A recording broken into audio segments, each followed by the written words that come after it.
Good evening to all our viewers this evening. We have one of our Wednesday snacks, as we normally call them. Today, our guest is Advocate Makhosi Gwala from Gauteng. Before we could get into our discussion for this evening, I'm going to ask him to briefly introduce himself. Yes, thank you. Good evening, Pastor, and good evening to the viewers. Indeed, as you have mentioned, my name is Makhosi Gwala. I'm an advocate by profession. I am based and practicing in Gauteng, and I'm happy to be with you tonight. Thank you very much, Advocate Gwala. In your experience, you have been practicing for almost 20 years now. What can you tell us about protecting family assets? What measures can you share with us which are going to be helping our viewers this evening? Yes, maybe let's start by defining the terms. When you talk of assets, you talk of what a person owns and can dispose of. That would be, for instance, your house, your shares, if you've got shares, the money that you have, and all such related things. It is important that one take measures to protect them, for they cannot protect themselves. Basically, I would mention three things that one would look at in terms of protecting his or her own assets. Maybe for our viewers to clearly understand you, Advocate Gwala, are you saying when we talk about an asset, we're talking about movable or immovable or even cash? Indeed, that's what it means, but excluding liabilities or the debts that one has. Thank you. Yes. As I was saying, I would mention three things which are provided for in the law in terms of which one would protect his or her own assets. Right at the beginning of the marriage, for instance, one has a choice to make there, and the choice that one makes has an impact on the assets. In other words, the consequences of the marriage that one concludes impacts on the assets that one eventually has or even had at the time of concluding the marriage. That's one. The second one would be the formation of a trust. One would rather form a trust. We will talk about that in details later on. What is a trust and how it can be formed.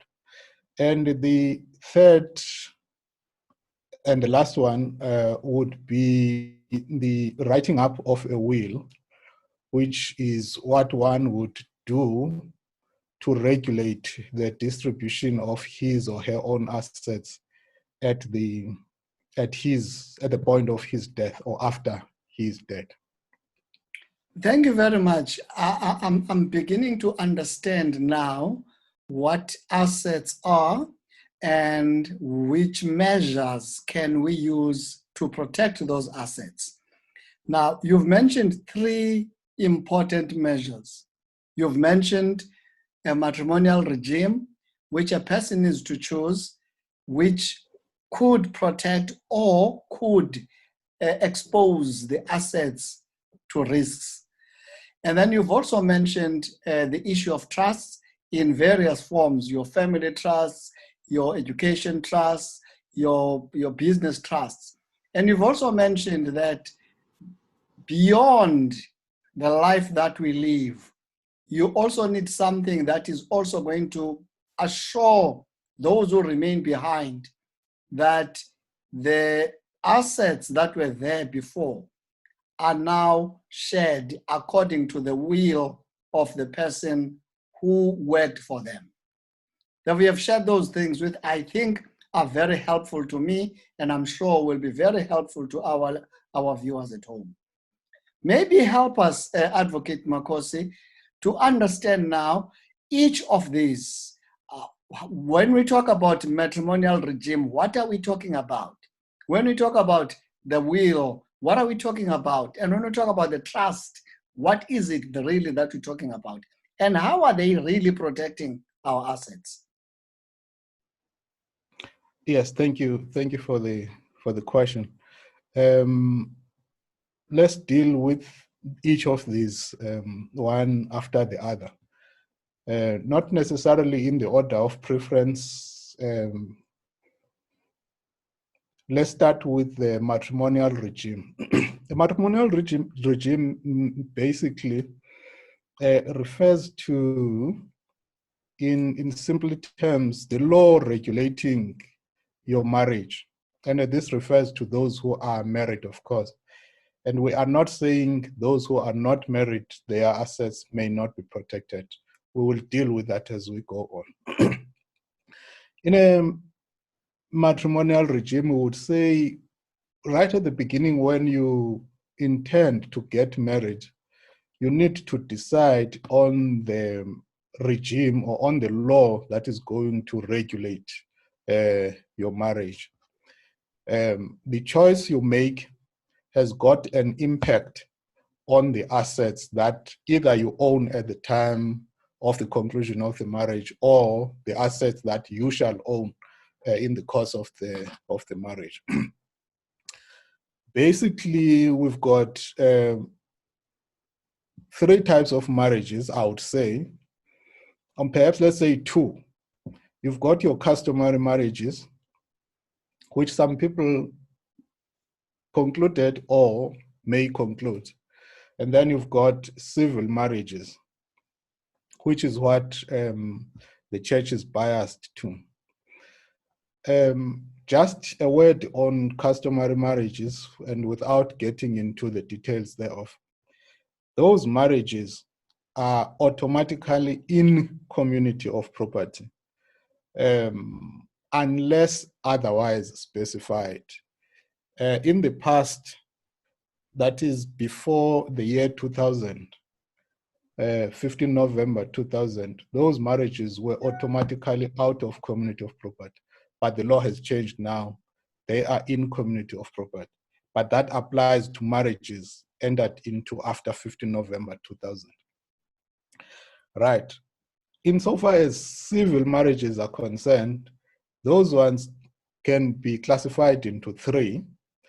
There are marriages out, let's say, in community of property, and there are marriages out of community of property, of profit and loss, or without profit and without loss. And there are marriages out of community of property with the accrual, that is subject to the accrual system. Maybe we can tackle each of these, if you will. Yes, can you just briefly tackle the three types you've mentioned? Yeah. Let's start with the one that requires a lot of discussion. It would be the marriage in community of property. A marriage in community of property simply means what each spouse owns and what each spouse loses is what the other spouse owns or loses.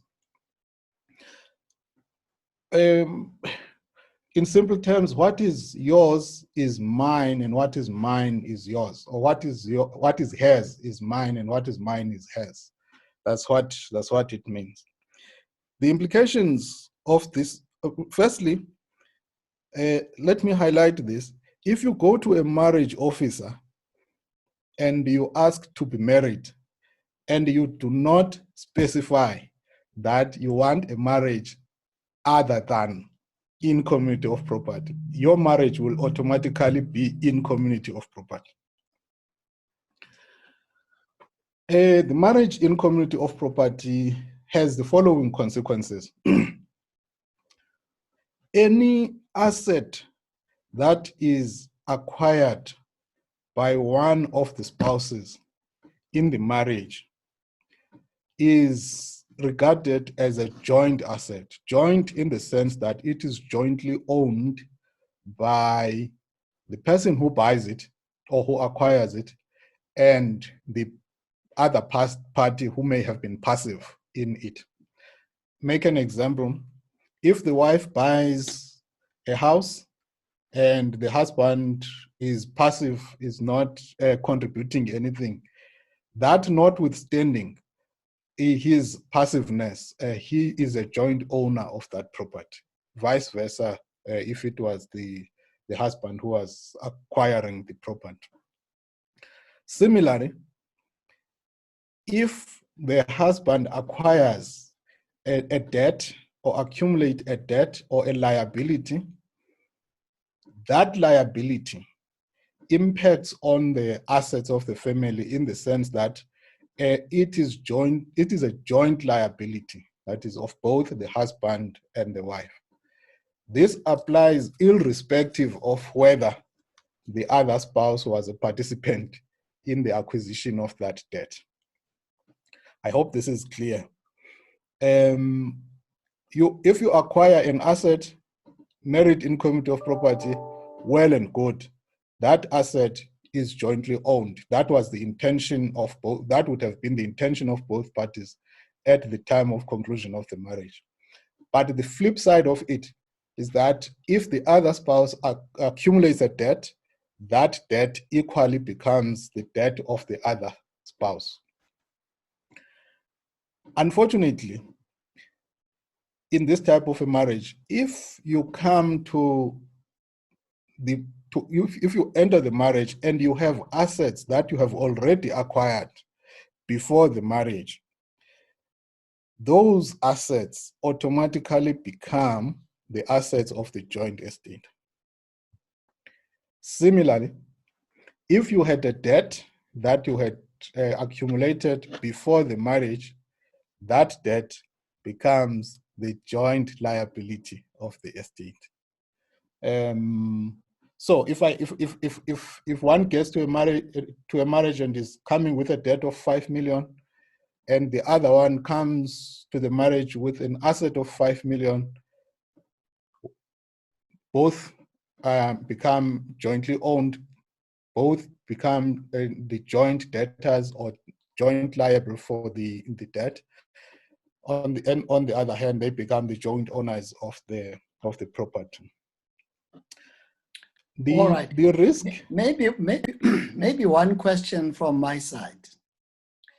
Let's suppose that the two are getting married while probably the husband has 1 or 2 children before marriage, and the husband fails to maintain the children, and the husband claims that he is not working.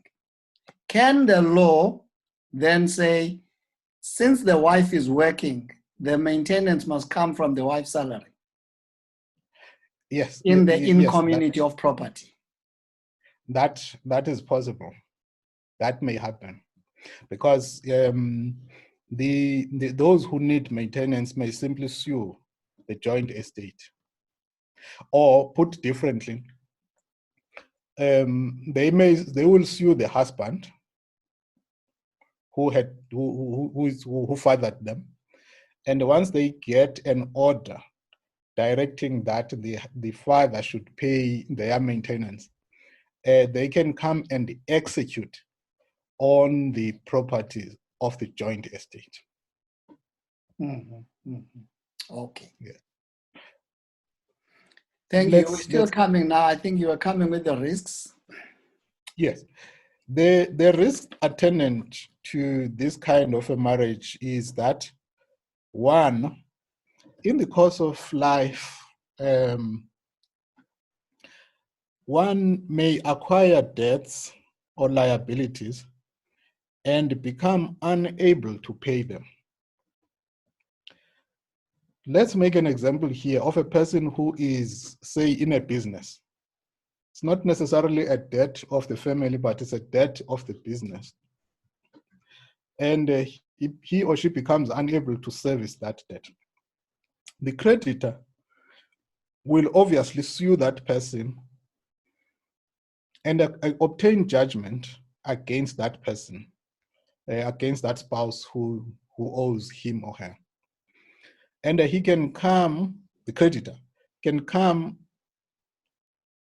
and execute. When we say execute, we simply mean that he can come and attach the property of the joint estate, notwithstanding the fact that it was a debt of one of the parties, not both of them. So the creditors can come and execute on the debt on the estate of the joint of the spouses of the joint estate, and that invariably affects the estate or the assets of the other spouse. That goes with protecting or not protecting your assets. The other risk is if one of the spouses is unable to pay his or her debts and is eventually sequestrated.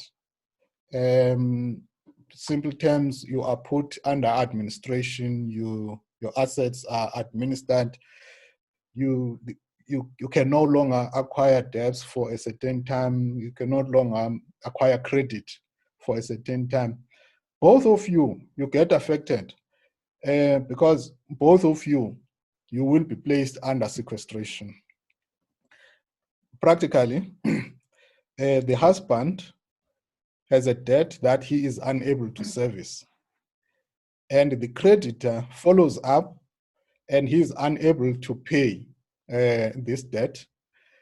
The creditor can go to court and apply for sequestration of this person, but the creditor is entitled to include the other spouse in that application, such that they both become sequestrated and placed under sequestration.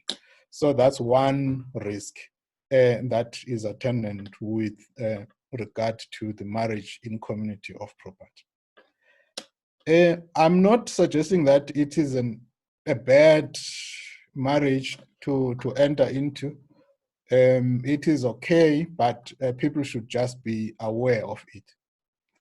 And if you will, I will mention this, and still in passing, if one finds that the choice of the matrimonial regime that he took at the inception of the marriage is not working or is not what he had understood, and he has a better understanding subsequent to the marriage, at any time one is entitled to apply to change that matrimonial regime from one to the other. Thank you very much. I think our viewers are getting information that is definitely going to help them. Now, let's now look at the trusts, so that we also spend some time there for our viewers to understand what's happening with the trusts. Yes. A trust is a legal instrument that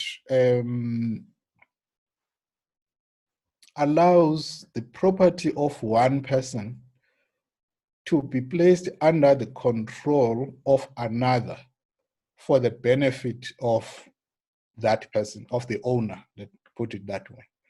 That's how simple I can describe it. In other words, your property is registered and owned by the trust and held in the trust by the trustees for the benefit of the owner. the trustees manage the property on behalf of the, and on behalf, not just on behalf, but also for the benefit of the owner of the property. In other words, a trust can own property and can do transactions in its own name, and those transactions are not necessarily the transactions of the owner of the property that is placed under the trust. Let's make a practical example here. A person has got properties, a house, the car, the investments, and everything else that you can think of. But one may decide to transfer these to this entity, which is called a trust. I would think of Gwala Family Trust. You put your property there, and you appoint trustees. These trustees will look after this property on your behalf. They will pay what needs to be paid. If the property is still subject to hire purchase, they will be responsible to pay for that. They will pay for the levy. They will pay for the taxes and so on and so forth, and will always distribute what is due to you or to the trustees and so on and so forth. But the advantage of it is, I will make an example about myself. If I have a trust and my property is registered in the trust, and somewhere or somehow I am indebted to someone, I acquire a debt, I borrow money for whatever I needed money for, I borrow it in my name, and I am unable to pay it.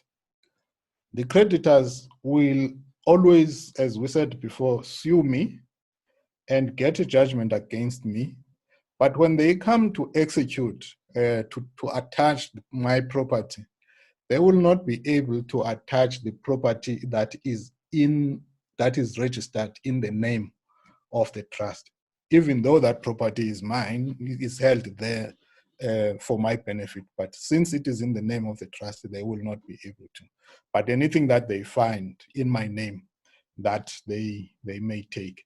So protecting your assets, you can register a trust and put your properties in the trust. A trust can live even after you are dead. It can still continue. A trust can be formed for any or every purpose, for any other purpose that you can think of. It could be a family trust that is for the benefit of the family, and or those who are nominated in the trust deed. It could be a trust that you form in order to do business. It can do business. It could be a trust that you form maybe for the education of your children, or maybe even other children, not necessarily your children, that you call education trust. It could be anything. You can do business with it, as I've said. And when you do business, it transacts on its own. It does not transact in your name. So your assets, to the extent that they have not been placed under the trust, they are protected in a way. Thank you very much. I think you are opening our minds and eyes so that we really understand what is there legally to assist us. And then you also spoke about a will. Take us through on what a will is and what is its purpose in protecting the assets. Yes, thank you very much. A will is a document that one writes up, which regulates the distribution of the assets after one is dead. Anyone who has got an asset, married or not married, can make a determination of what should happen with his or her own assets after his death, and that you do in terms of the will. In a will, you may direct who will inherit and how much or what will be inherited. I just want to highlight this. When you draft a will, make sure that your will is valid, because if it is not valid, it might be challenged and you will not be there to defend it by reason of death. Critically, for a will to be valid, it must be drawn by a person who is competent to draw a will, a major. Say you are 18 years and going upwards, you can write up a will. And when you do, you must initial every page of the will. And it must be witnessed at least by 2 people. And they too must initial every page of the will. And make sure that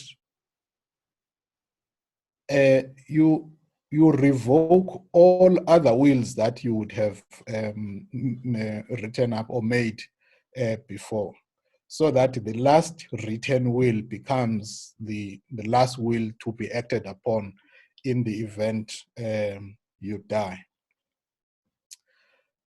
Now, yeah, with the will, as you have explained it, is it possible that I can put in my will that I want a certain portion of my assets or estate to go to the church? Or is the will just protecting my family and everything should be within my family?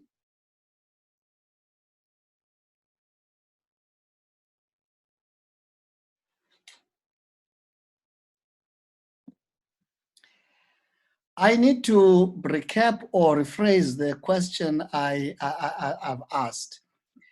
If I decide to donate something to the church, would it be allowed in the will that you are suggesting now under the provisions that the law gives? Or must the will only focus on the family and what is going to be given to the family? Thank you. No, it's permissible. It's permissible. In a will, you can direct whatever you want to direct.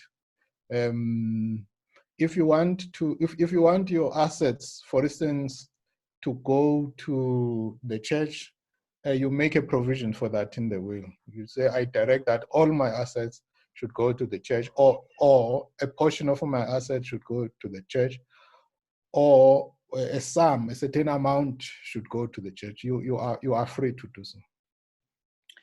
Thanks a lot.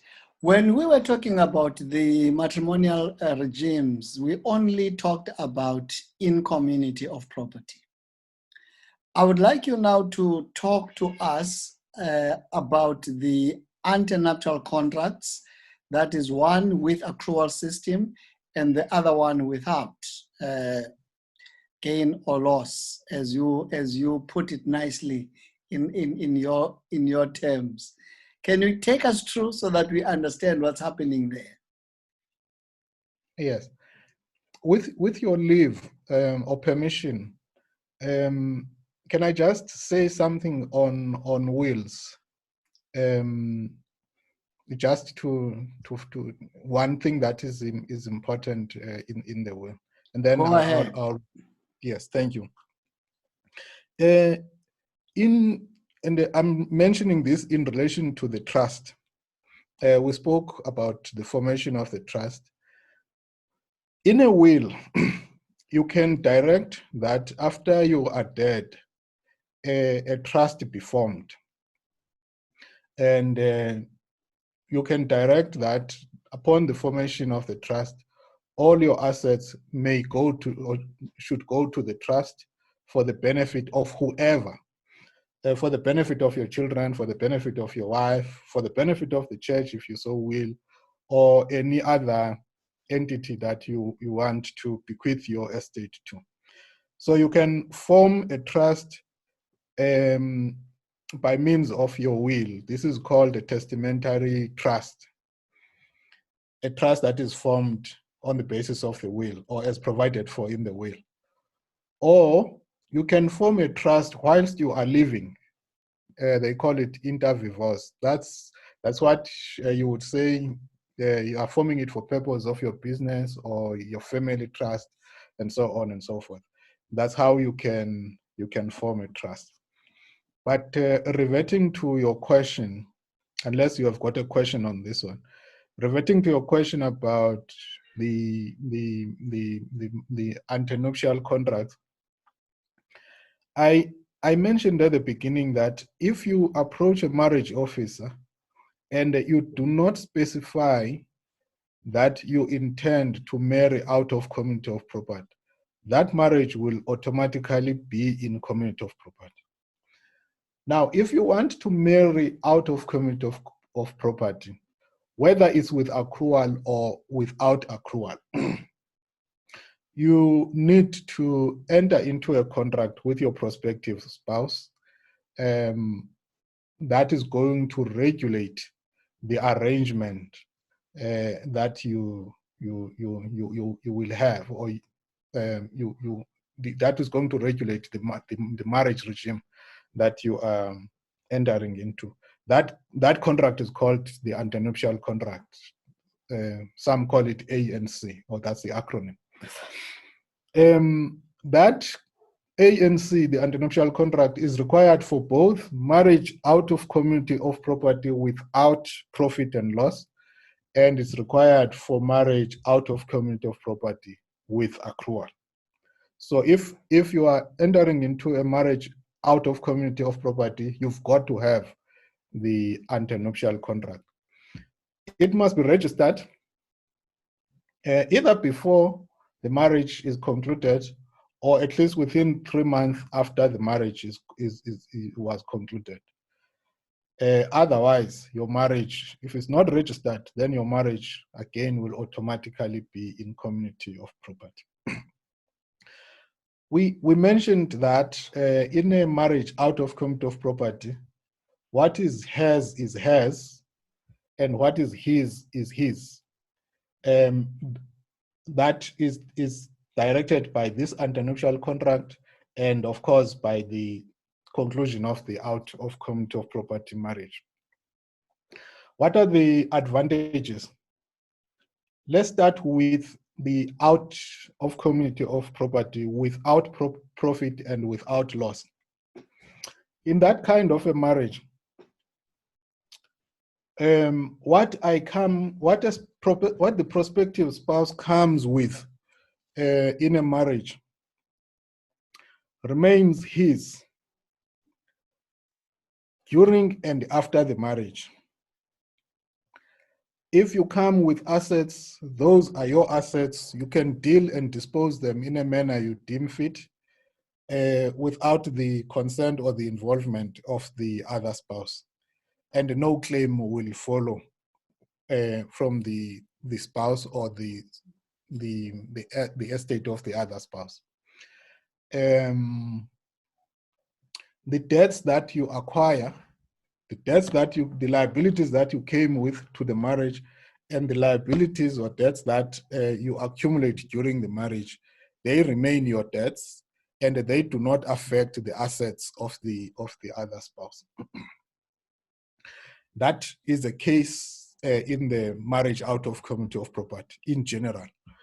And you can transact without the involvement of the other spouse. In other words, you can enter into contracts, you can make whatever arrangement you want to make regarding your assets, because they are yours and yours alone.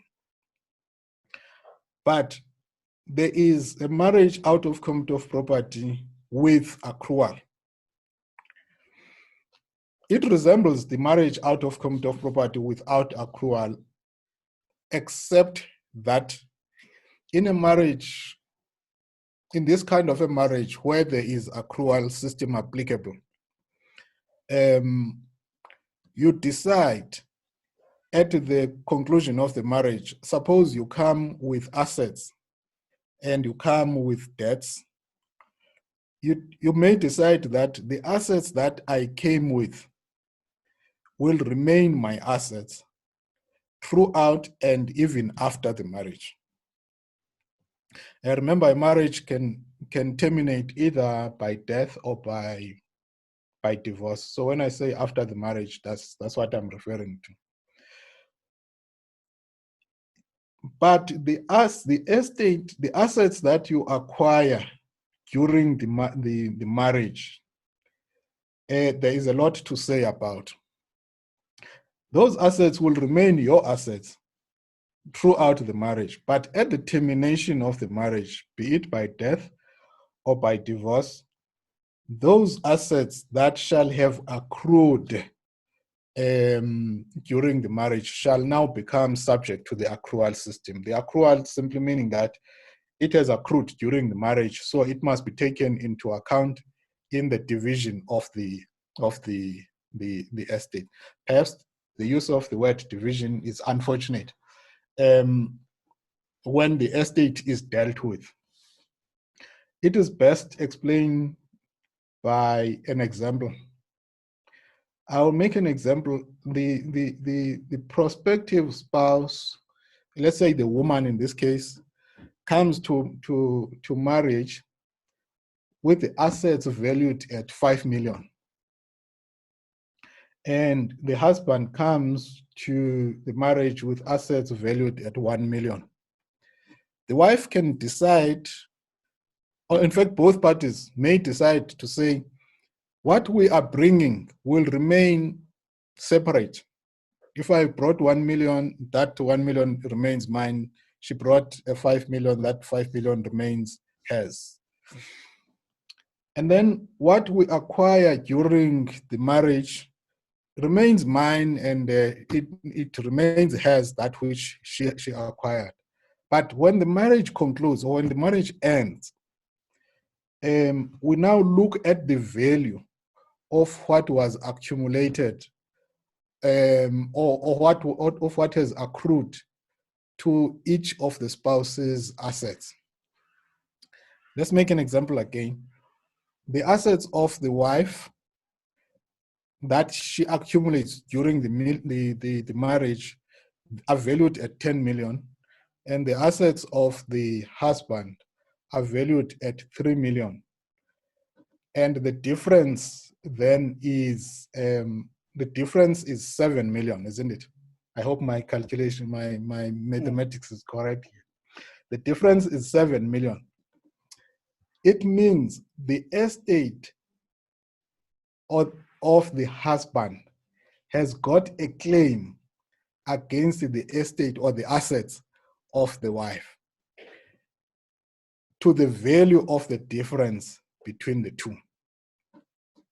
Now, at the time of division or distribution, the wife will take her 3 million, the husband will take her 3 million. Then this 7 million is what has accrued and is what is going to be jointly divided. So the husband is going to claim 50% of that 7 million. The wife is going to lose 50% of that 7 million. I hope the example makes it clearer. No, it's clear. It's clear. I can now follow it, and I'm sure the viewers are also following nicely at home. Now tell me, as someone who has been dealing with a lot of issues, including the ones that we have talked about this evening, what would be your advice to someone who's listening at this program?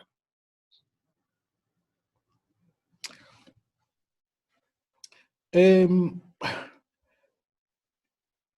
formation of a trust, for me, is the best course that one can take.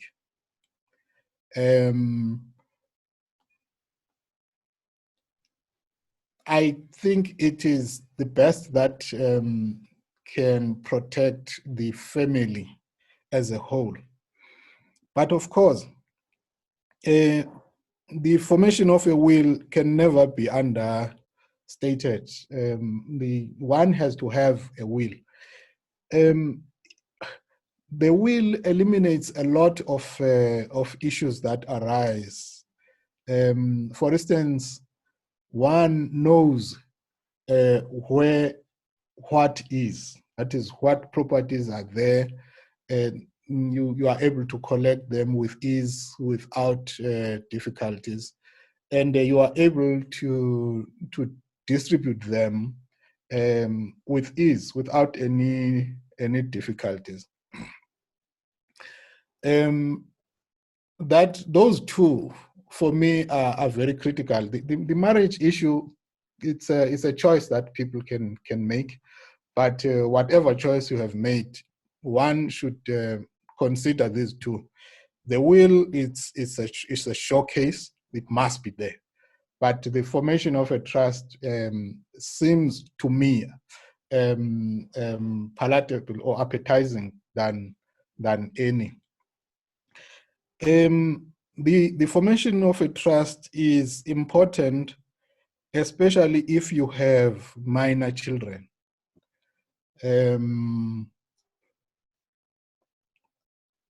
Remember, if one is 10 years, 15 years, 14 years, will be entitled to inherit, but whatever he inherits must go to the guardian fund and be managed by the guardian fund. Yet, if you had a trust, you would have directed that your assets should go to the trust, and instead of having the inheritance of the minor children managed by somebody else somewhere in the master's office, called the guardian, they can be managed by the trust, which is formed by you, and you would have nominated the people who should manage it. So if you do not form the trust, you are disadvantaging your children. Even if you have a will, if they are still under age, their inheritance will still have to be managed through the guardian fund. That is why I think the formation of the will is the best. But I am not underplaying the will. The will has to be there, with or without the trust. The will has to be there. Yeah, if I may recap, you are saying you would recommend the formation of a trust for someone to protect his or her assets. However, in the formation of the trust, people must be mindful of the importance of the will, because certain things can be easily identified when there is a will. And of course, with the matrimonial regime, it remains the choice of an individual. And even when you are in that matrimonial regime, if you feel it's not meeting your needs, you are still able to apply for a change. Yes, one can apply for the change at any time he or she feels like. All you need to do in certain circumstances, for instance, if it was in community of property, of course this applies in any circumstances, but you need to inform your creditors that you are now changing from this type of a marriage to the other, and check if they have objections to that. But then it can only be done by the court. You would have to make an application in the final analysis to the court. Okay. No, thank you very much, Advocate Gwala. This was an enriching discussion, very informative, and I'm sure our viewers will benefit a lot from this discussion. And I think as we close off, maybe you have one or two words to sign off before we could pray together. Well, I would rather say people must be mindful of the protection of the assets, the importance thereof. That's what we live for. We live for in the main, you go to work every day to acquire these things, and it is only you who can protect them.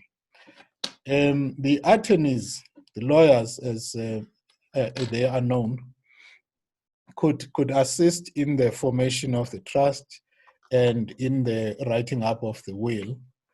I do understand that the banks as well do assist in the writing up of the will. I'm not sure if they assist regarding the formation of the trust. I mean the living trust, the trust that you form whilst you're still living. It may be that the testamentary trust, they can assist, because that one is simply provided for in the will. Yeah. So one could check with his or her lawyers what to do. I would also just mention this. I usually joke about it that lawyers are never invited to the weddings. They are only invited when there's a problem in the marriage. In my life, I've not attended more than 10 weddings since I've been alive. So I would mention that people, before they get married, just check with lawyers and just get the advice. And in the church, for instance, we do have people who are legally qualified. If your funds maybe are not allowing you to get a private an advice from a private practitioner, just approach one of the persons or people in the church who are in the field. I'm sure they will always be willing to assist. Suppose they have a time, they will always make time for that, so that you get in knowing. It's well and good to hear these things from people with some experience, but it is best to hear it from the lawyers. Thank you very much, Advocate Gwala. We really, really appreciate your contribution to the lives of our people. And at this time, I would like us to bow our heads for prayer. Our kind and loving Father, we want to thank you this evening, and thank you for allowing us to be in this interview and in this presentation. Help us, Lord, to be able to assist, even if it's one person, for the kingdom. At the end of the day, Lord, as we prepare these things, we are preparing them so that your people can be able to live life here and live life after. Thank you, Lord. In your name we pray. Amen. Amen. Thank you.